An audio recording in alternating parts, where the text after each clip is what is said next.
Thanks everybody for coming. We'll follow our usual format. Coach Smart will have maybe a couple of brief opening remarks, and then we'll take your questions. Yeah, I'd like to start off by thanking Karen Huff for her 20 years of service to UGA. I think that's pretty remarkable, and I mean, she was here when I was here. Thank you for all you've done. I know UGA, we appreciate it. I know Claude does, and I do. I'm thrilled for this day to get here, excited to find out how a lot of these new guys learn. You know, I mean, it's hard when you're out there in summer workouts to see if a guy learns well, see what a guy does, but when you get in these meetings and you do these walkthroughs and you have a lot of stuff going on really fast, you find out a lot about guys. There's only so much you can get done in shorts, and we're going to be in shorts for 2 practices, but as we move out of shorts, we'll find out a lot about guys. Football is a tough, physical, demanding game, and we have a camp window, we call it, and we've been in these seats that you guys are in right now, and we've been talking about being demanding, being physical. These practices are not easy. The idea is to create adversity for your team, find out who the leaders are, and we're going to be able to do that.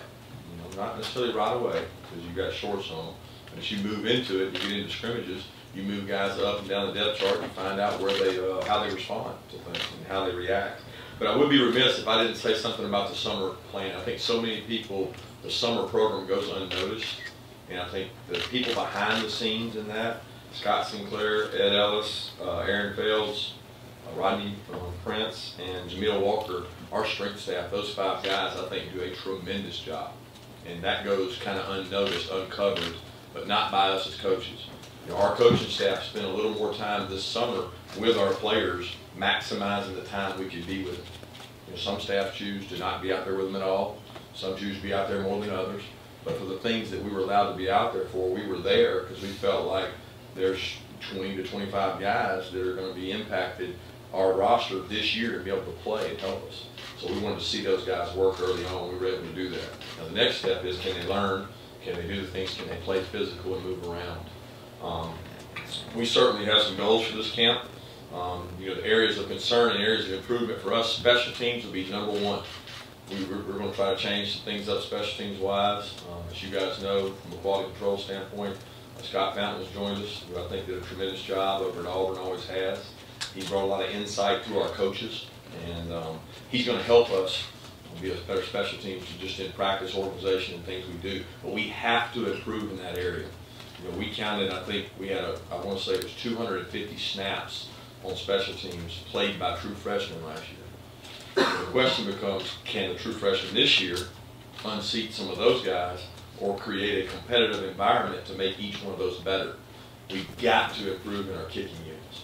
That's punting, kickoff, coverage, return game, everything. But we plan to do that, and we'll do that in camp. Offense, obviously throwing the ball more efficient is a big goal of ours, because I think if you throw the ball efficiently, you'll be able to run the ball with the backs we got. When you can't throw the ball, it makes it hard. It doesn't matter who your backs are. And we're going to have a lot of shuffling across the offensive line throughout camp. I'm excited about the opportunity for those guys. I think they're up to the challenge. I think it's going to be a really key, integral part of our success to figure out who are the best 8, who are the best 10, how many do we have that can play winning football on the offensive line. And you can't find that out on day 1, guys. You can't find out on day 2 if you still got shorts on. But you start seeing who can learn and who's really serious about it early on. And then the red area offense was not where it needs to be. We have to score touchdowns, and we got to cash the ball in. Which when you get in the red area and the field shrinks, you have to be able to run the ball. You got to be able to run the ball because the throwing area is very short. And I know that from being a defensive coordinator, and I also know that defensively we've got to improve in the red area. That was probably statistically the worst thing we did on defense last year with red area. So with that in mind, we practiced it a lot last year. We practiced it more in the spring. We're going to even focus on it more this fall camp so we can improve in that area. And then obviously the pass rush, creating turnovers, things that you always emphasize on defense, we'll continue to do that. You know, that was one of the areas that we were actually positive, almost reached our goal in, was the turnover ratio. So giving up 19, gaining 27, that's the window you want to be in. Now, sure, I'd like to be better than that, but that's the window you'd like to be in. But there were so many other areas that we were deficient in that we've got to improve that. And we think we've done that through getting a good group of freshmen in here and also developing our older players. Before I get started with questions, I'm going to update on some guys. I'm glad to welcome Kill Crumpton and David Marvin to our roster. Both those guys are joining our team. I do not have any updates. I'm sure you'll ask 1,000 times, but I might as well tell you now. I don't have any new updates on Robert Beal or Devontae White. That's still an ongoing process, and a lot of places across the country are experiencing the same thing. Waiting on guys to qualify and get eligible. Trenton and Roquan are both cleared to go. I know you guys probably know that or have asked that, but Trenton and Roquan are both good to go. Shakenneth has applied for a medical exemption. We think we'll get that back any day now. The only other thing, I think some people would ask about Odell Thurman. Odell Thurman has joined our strength staff as an intern. He's there as an intern. He's not, we're only allowed to have 5 coaches, so he's allowed to do what an intern does. And we're glad to have Odell helping out in the weight room, assisting in the roles that he's allowed to. With that, I'll open it up for questions. If you have a question, raise your hand and we get one of these floor mics to you, please. Hands up.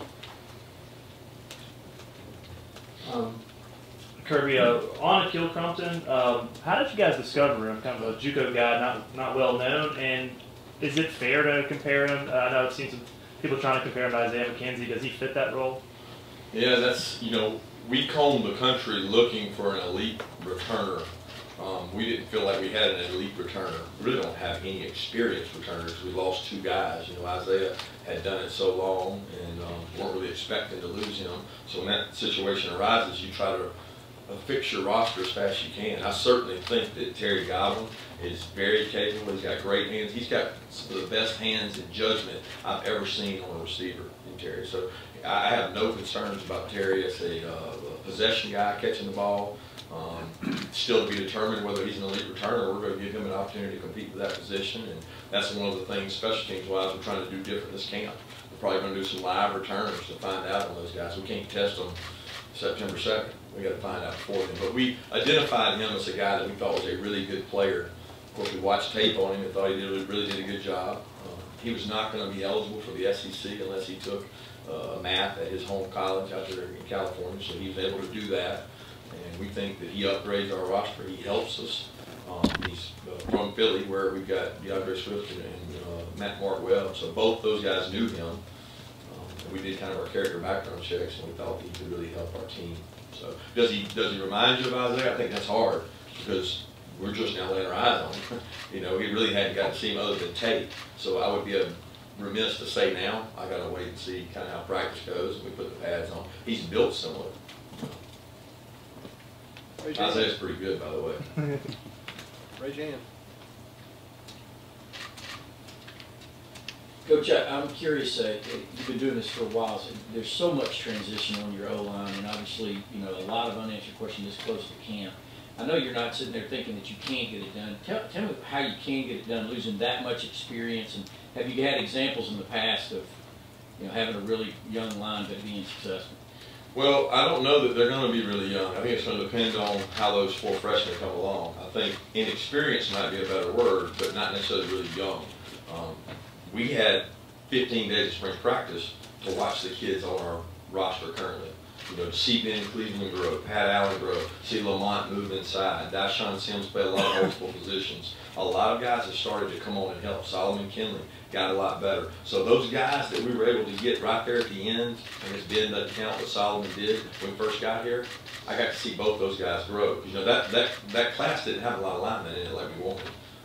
But those 2 guys have gotten better. Now the influx of these 4, including now the junior college kid, Marseilles, that was here, we've got more depth and competition across the board. So it's not necessarily saying, do you have the pieces to the puzzle? It's where do the pieces to the puzzle go? And we've got to figure that out early on. You know, and I think you make a decision on day 3 or 4, you can make a fatal decision and put a guy somewhere he doesn't belong. You can put him up too fast. We got to let it happen, and we've got kind of a 12 to 14 practice schedule where when we have a scrimmage, we're going to be able to say, okay, game 4, this guy's going to be ahead of this guy. Let's get him in the spot. Might cost you an offsides early. Might cost you a blown assignment early. But where's he going to be game 3, 4, 5, 6 as opposed to right now we're the best one? Because we got to go play right now. We got to go like we did in the spring, right? Can't just go stick a guy out there that's never done it. But we got to give these guys an opportunity to do it. And that's where the summer, the off season, all the things they were able to do, we're hoping we get some help with it. Hey, Coach, talking defensively, how much has Roquan grown from sitting out this past spring and being able to watch and coach a lot, like you said, the role was going to be in the development of Tyreek McGee? All right, let me get this in the right order. Then Roquan is really special. You know, I've never had a kid, even the years that I've been at other places, that was able to lead while being out and being injured. That's hard to do. I mean, put yourself in that situation. You're not out there. It's hot. It's 100 degrees. You got pads on, and you're not practicing, and they are. But yet you're still willing to go and say, "Come on, man, we got to pick it up. That wasn't good enough." And y'all can say what you want all the time about I made it up about the defense. We were getting our butts kicked early in spring practice. All right, and he was one of the guys that was confronting people, and I was very impressed with that. He's continued that role. Okay, so we talked to him about, hey, look, you got to be the leader whether you're out there or not. Well, now he's out there. He's out there every day. He's backing it up. You know, there was a day we conditioned in the summer that he was just first coming back, and this guy, what we say is you get to a point of failure. He got to failure real quick. He'd not done anything. But he didn't shy away from it. So many kids shy away from failure because they don't want to get to that point. Not Roquan. He hit it head on. Well, by the end of the summer, he was jumping up there running with the receivers and DBs instead of running with the linebackers because they had to make faster times. So he caught up quick. So I'm excited about where he is. He has to do it with consistency, but effort has never been a question for that young man. And then Tyreek McGee is a guy who's a really serious football player. I would put Tyreek up there as one of our best tacklers. You know, I learned a long time ago when you sign a young man from Peach County, he's going to know how to tackle. Because one thing they do is they knock the hell out of each other. And they play tough physical football. And Tyreek identifies that each day. And we're excited to have him. You know, Tyreek's one of those guys that's going to be in a big competition. Who's going to replace most minutes at the nickel star is one of our biggest questions. And Tyreek's in the thick of that. But he's also in the thick of corner. And he also had the #1 special team snaps of all true freshmen. So he's a guy really counting on for leadership. Kirby, obviously the transition from year 1 to year 2 is going to be a common theme all year. I'm sure it is internally, it will be externally. As you look back, if you could look back at Alabama, what you remember there from year 1 there and sort of what happened in the offseason, and can you apply any of that to now? I think it's a great analogy. I actually, last night, had a guy that we used consulting with our team, Trevor Moai, who does a great job. He actually sent me some bits and pieces of video from this day, the second year at Alabama. Now it was just the players. It wasn't the coach, it was just the players, and the players talking about how they felt much more comfortable understanding what the standard was, what the expectation was, and that no matter what, you can't really relax out at practice because you don't know what's coming, to expect the unexpected. We've tried that a lot here to make these guys not be comfortable. In summer workouts, we'd say the workout's going to be one thing, and then we'd change it while we're out there to make them kind of being uncomfortable. That's the experience we want. So I draw back on that year coming off of, you know, a pretty average year to say that, hey, how are we going to get to the next spot? Well, the first way you get there is you get really good players on your roster. You improve that through your recruiting process. You develop the ones you got. So we're hoping to develop the ones we got. The biggest difference that I compare that to is you had a senior quarterback who was probably one of the best in the conference compared to a guy who's a sophomore coming into his second year that we're expecting high things from. Just one quick follow-up. Even though Nick had won a national championship Sure. at LSU there, do you still remember that offseason after that first year, people kind of wondering if it was going to work at Alabama or dealing with doubts at all? No, I don't think so. I don't think it's that way here. I think it's more when you come in as a second-year coach. When we got here, I knew I had coached against University of Georgia. I had recruited against University of Georgia. I pretty much knew what was here, and I knew the level of expectation that was here. But I also knew the expectation didn't necessarily meet the quality of players that were here. And I think that's indicative of what the NFL thought of our roster last year. So I think now, moving forward, as you start looking forward, you say, where are we going from here? Are the kids buying in? Are the kids doing what they got to do? And I think they are. They're adjusting well. They know what to expect. They know this camp's going to be tough and physical. They know we're going to tackle. So all those things are there, and that's what makes them feel a little bit better that they're in year 2 of the offense, year 2 of the system, and that stuff helps. Hey, Coach, so following up on the offensive line comment, specifically with Saul McKinley, what do you say from him leading up to this point, and what does he need to do in order to keep that job with the first team in the line? Yeah, Solomon is a kid's real serious. He thinks football's really important to him, and I like those kind of players. He struggled last fall camp. Like when you just put him on a board drill, he could block most 3 techniques. He could block all our freshmen, but he struggled getting the call, coming to the line, knowing the snap count. A lot of things that freshmen struggle with. Well, in the spring, he erased about 70 to 80% of those mistakes. Still have mistakes, but a lot less. And if he continues to do that, he's a powerful guard. That powerful guards can play because they can get movement. They can get their hands on people and get movement. And he's got to continue to do that. And he's got some guys that are coming in behind him. He's got the potential for tackles to move into guard because we're going to play the best 5. So if he continues to do what he does, he should be fine. But he can't relax because we've got some great competition in that position. Coach, what are your expectations on Richard LeCount and Nate McBride? Yeah, I think expectations is a big word that you say for a freshman. What is the expectation? My expectation is to go out there today and know how to line up and do the 5 coverages we have in. That's my expectation. And when we do special teams, my expectation is for them to be first in line and be first down in coverage because they're both fast, they're both physical, and that's it. Okay, I can't put an expectation and say you're going to start, you're going to be this on this. You can't do that to a kid. What you do is say worry about day 1, and then we'll worry about day 2. Because we put a calendar up in here and we show them the calendar. We don't even look at the next day. We look at the day that we're on. And that's really all that matters. I know you guys want to forecast. You want to talk about the first game. You want to talk about the second game. But we don't do that. All we're thinking about is what's going to give Richard the best chance to be successful today. Nate, what's going to give him the best chance to be successful today. And if he does that for 28 days, 29 days, or 27 practices, he's going to be fine. Got 2 more questions?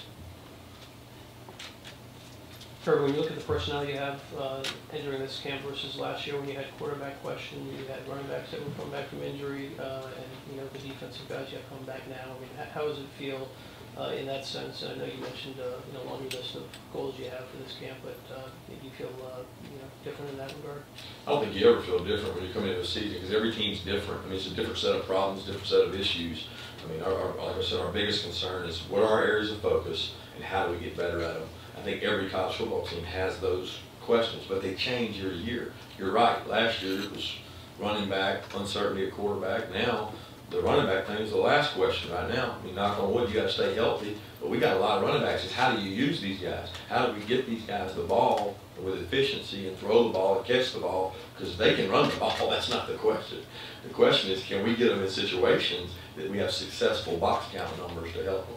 Defensively, a lot of people talk about, well, you got everybody coming back. Yeah, well, we got a lot of guys that are in their second year, and sometimes their first year. The secondary is one of the spots nobody's talking about. We got guys back, but how well do those guys play? Do they play to the standard of what University of Georgia is? I don't think so. I can't sit here and say we played to the level of expectation that a secondary should play to. Who were their backups? I think we have 4 or 5 true freshmen in the 2 deep in the secondary. So they're one snap from playing. So it's like you got these guys that y'all know as vets that have been here a long time.